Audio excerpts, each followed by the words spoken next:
Good evening, ladies and gentlemen.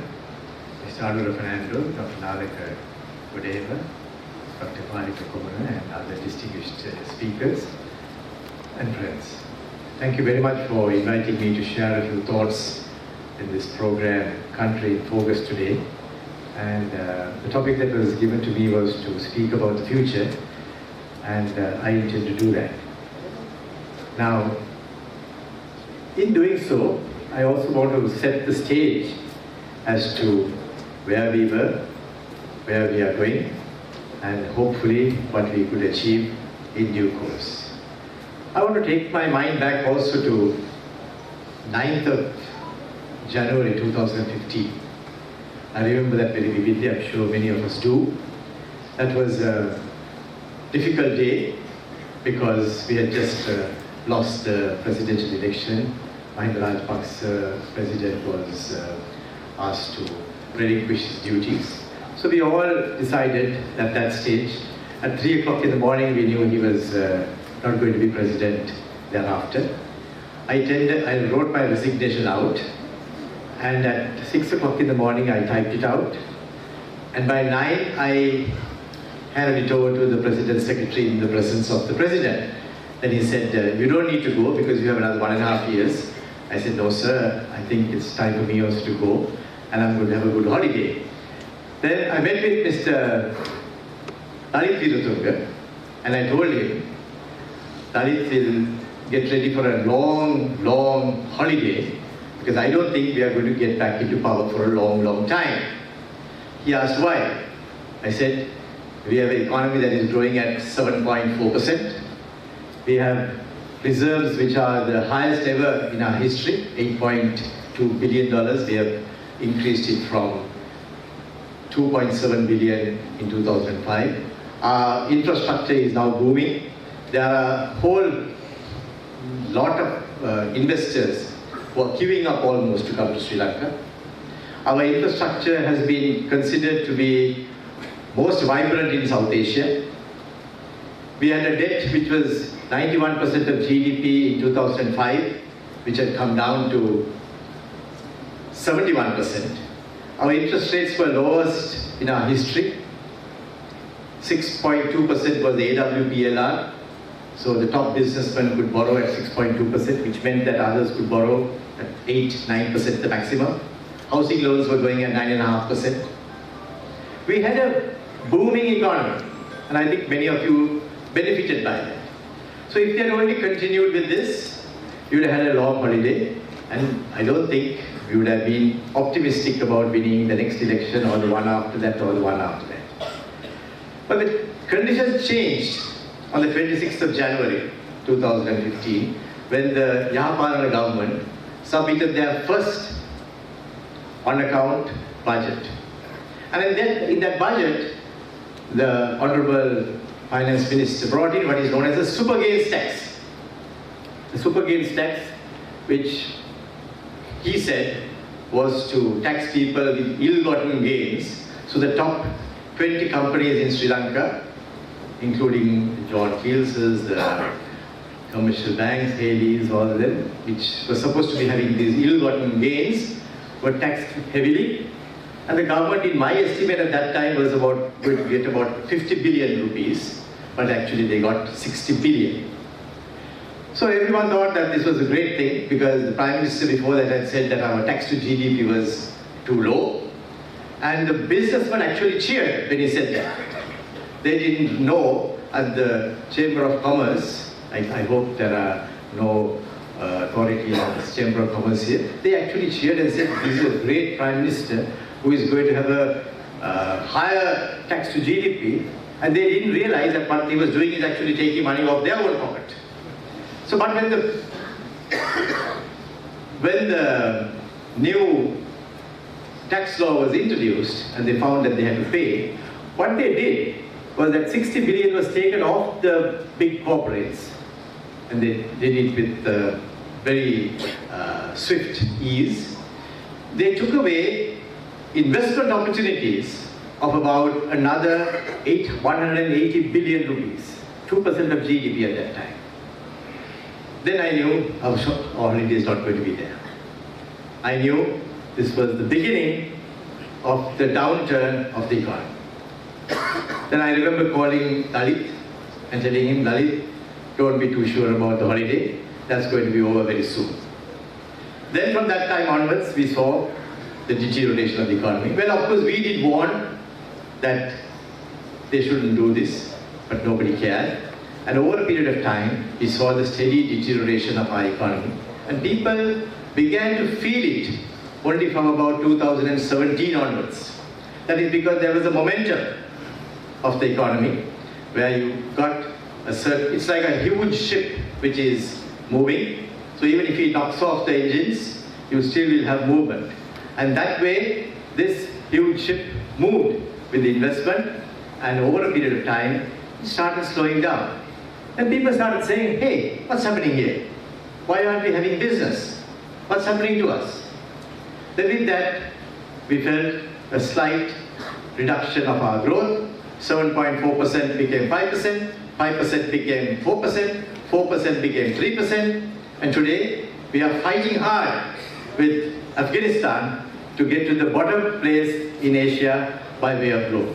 And in 2014, mind you, we were the nation which had the highest growth in Asia, and Ruchir Sharma from JP Morgan's introduced Sri Lanka as one of the breakout nations. I remember him coming to Sri Lanka, remember having a chat with him in New York, and there he said, I see Sri Lanka as one of the key countries with which we will move to the next generation, and we would like to support. Franklin Templetons of the world were here.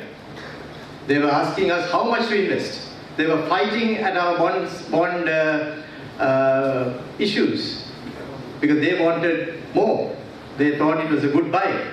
And interest rates were coming down. That was the country that we had. Today, we see the opposite. We see interest rates, I'm sure many of you know that for sure. We see interest rates which are just at 12% AWP. Nalaka would tell you that our stock exchange, which was the best performing stock exchange at that time in Asia, is today in the doldrums, and each year we are fighting to be the worst performing stock exchange in the world. With that, we're seeing today a deterioration where businesses are struggling. When you ask anyone, they will tell you, my business is gone. I cannot make ends meet. I don't know what has happened. Whether it's a manufacturer of chopsticks, or yogurt, or outsourced catering, you ask anyone, they will say, my business has reduced. One of the most profound economic statements was made by a photographer recently to me. He came to see me about 2 years ago, not recently, about 2 years ago. He came to see me, and then I walked him out after we had a chat. Then I didn't see his car outside, so I asked him, Sunil, ko karega? He said, karega dama yanna sir. So I said, why? That means petrol em adu ini. Oh sir, petrol em adu tamai. Karega gedara thino. But what adayam atte? That is a profound statement in my view. If I have no income, it doesn't matter to me whether petrol is cheap. If I have no income coming, what does it matter whether the petrol is cheap? Because I can't afford it anyway. Then I had another interesting anecdote once. I had an operation and I was in the intensive care unit for a few days. And at that time, the interest rates were coming down. And the doctor who looked at me came and said, I want to talk to you something different to your condition. Is it okay if I do that? I said, go ahead. Because anyway, I can't tell the doctor anything else other than yes. Then he told me, you know, the interest rates have come down. And I used to pay 27,000 rupees as my monthly payment to the bank for my loan, housing loan. But now it has come down to 17,000. That is because your interest rates have come down. So, is it going to last? Will it be there for a few more years? So I said yes. Anyway, I would have to say yes. No, but I truthfully said yes. It's going to last because we have taken care of the macro fundamentals. And because of the fact that the macro fundamentals are sound in our country, you would see the conditions improving so that the risks of businesses, risks that people take would be reduced. Then I realized why she asked me the question was, when you have to pay 27, when you have been used to paying 27,000, and then suddenly you find that you have to pay only 17,000, you're saving 10,000 rupees. When you save 10,000 rupees, whether the gas prices go up by 20 rupees or 25 rupees, it doesn't matter to you.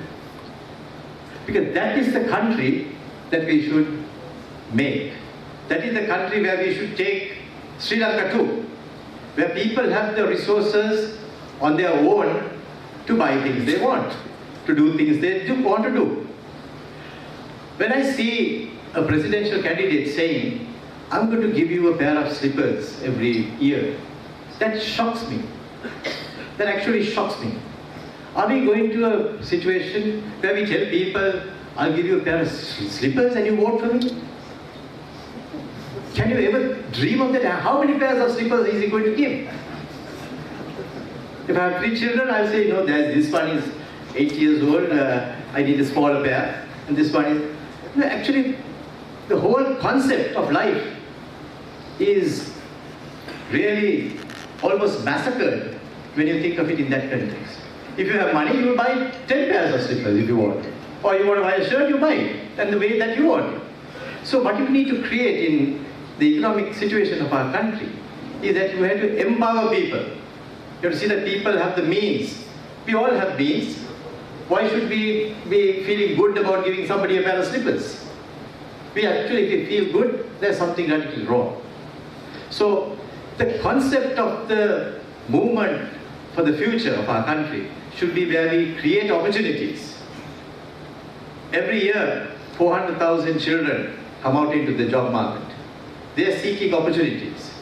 Every time when I used to pass a school, when the school is closed, when they finish school, and I see thousands of children laughing, joking, looking happy, coming out, it gives me a sense of feeling that these are the kids who will be looking for jobs very soon. And we need to create the investment in the country to see that they will be having opportunities when they are seeking opportunities. We can't fool them with pairs of slippers. So the idea is to see that there is a steady stream of investment.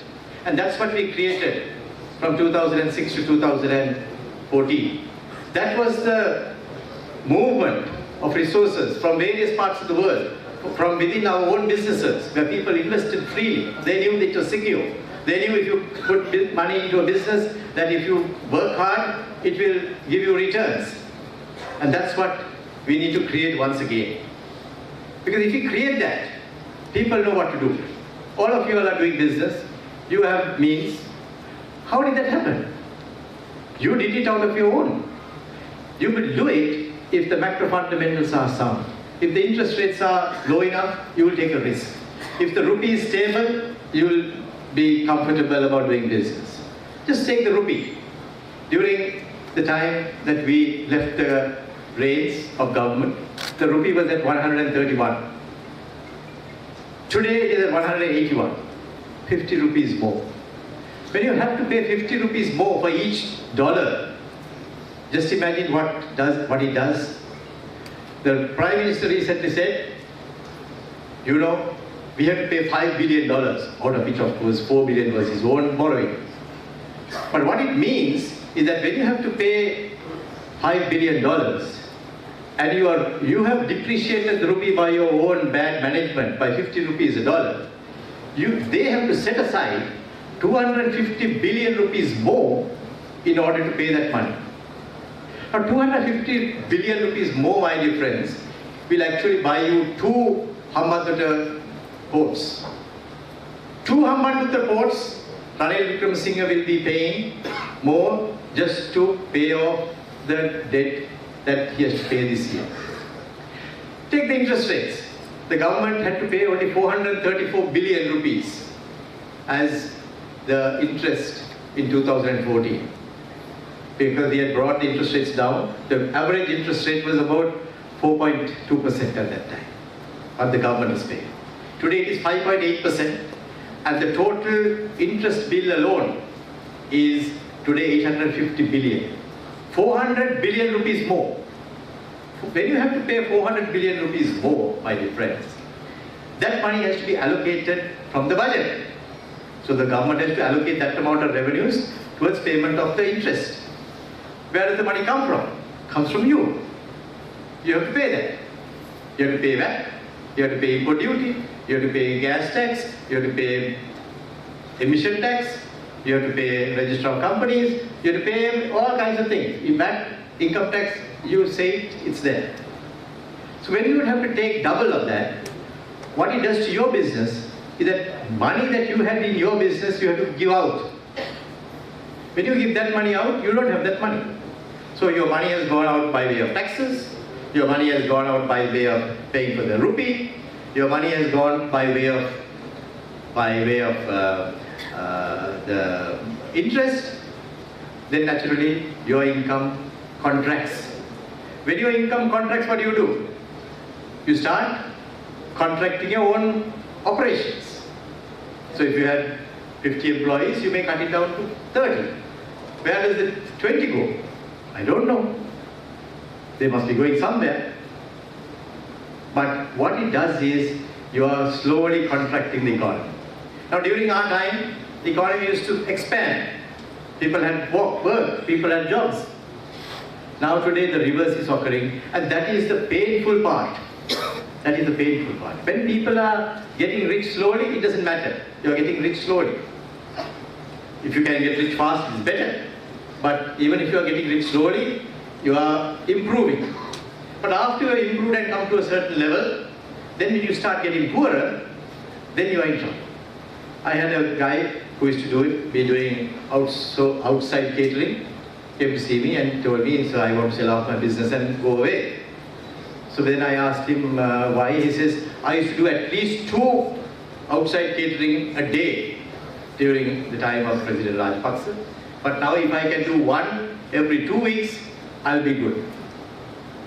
Then when he was walking off, he turned around and told me, so the worst part is, during your time, I used to have a 4-wheel drive. Today I'm going by bus. Now that's the progress and the change that has occurred in our country. Now that change has been captured very well by no less a person than our current governor. He said on the 4th of November that Sri Lanka is today experiencing an economic downturn, that is one thing, but our economic sovereignty is at risk now. He said the IMF is today demanding what we do. It is telling us what to do. So our economic sovereignty is lost. Dr. Palika Kohara just mentioned to you how we might lose our sovereignty overall. But not only are we going to lose our political sovereignty, we are now have lost, according to our governor, the economic sovereignty. Actually, it's not easy to deal with these international agencies. They have a prescription that they come up with as soon as you go to them. I remember in 2007, we also had to go to the IMF at that time, because the IMF is the banker to the world, to countries which have difficulties in their balance of payments. You can go to them. And that time we were experiencing the global crisis, the global financial crisis as it were, and we approached them. When we went to them, they told us, the first thing they said was that the rupee, which is at 112, is far too overvalued, and you got to depreciate it to 135. This was, mind you, in 2007, upfront. They wanted upfront devaluation. Now, we could have said, yes, okay, we'll do that, and done what they said. But we said, no, we won't do that. We'll have to bring the interest rates down, because that way businesses can take risk because the interest rates are down. We'll also need to ensure that those who have loans to pay and they are struggling to pay, we will give them space of 18 months at least, in order to make sure that during that 18 months they need only to pay the interest. So that we give them additional space and retention of their capital, so that with that capital they can continue with their businesses as well. We'll also make sure that the taxes are reduced. Today, as soon as you start a business, you'll have to pay import duties at a very high rate, you have to pay excise duties, you have to pay VAT, you have to pay carbon tax, emission tax, registrar companies taxes, all kinds of taxes from all over. And I also heard of one person who said that she hadn't paid 32 cents in the income tax. Maybe you might know about these cases. 32 cents, and they got an assessment of 38,000 as a penalty. So, looks desperate if somebody is doing that. Particularly if the government is doing that, it looks desperate. We will not allow people to be harassed. People shouldn't be harassed. People who are paying taxes, if they haven't paid 32 cents, we'll let them pay it next year. It's okay. 32 cents the government can wait. Particularly the government under Gotabaya Rajapaksa and Mahinda Rajapaksa, they can afford to wait for a year without collecting that 32 cents with another 38,000 penalty. So please feel assured that we will be a friendly government because we are interested in the businesses to do well. Ease of doing business will be targeted to ensure that businesses can do their business and not stand at the corridor of the BOI or at the municipality or at the electricity board to get approval to get a solar panel company to be approved. Those need to be efficient. Gotabaya Rajapaksa has assured you, and I think he is a man who will keep his word. He has kept his word so far, and we have seen that in action. He will make sure that these governmental agencies will work properly. And if those work properly, you will know that there will be benefits to the people who are doing business, people who are ordinary taxpayers, and they will get that benefit. So that is the transformation that you will see under the new government. That is what you can expect after the 16th of November, in just 3 days' time. But there is a responsibility on your part as well. I think many of you have come here today to have a chat with us because you want to know what we want to do, what we are hoping to do as well. That's why we have a responsibility to do that. We have to tell you what we are hoping to do. We have to tell you the big concept, what we are trying to do so that you will feel comfortable about electing a government of people who can do certain things.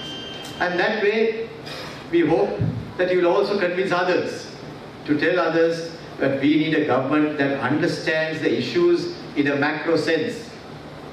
We cannot fix problems with these going in the night and checking to see whether they are happy.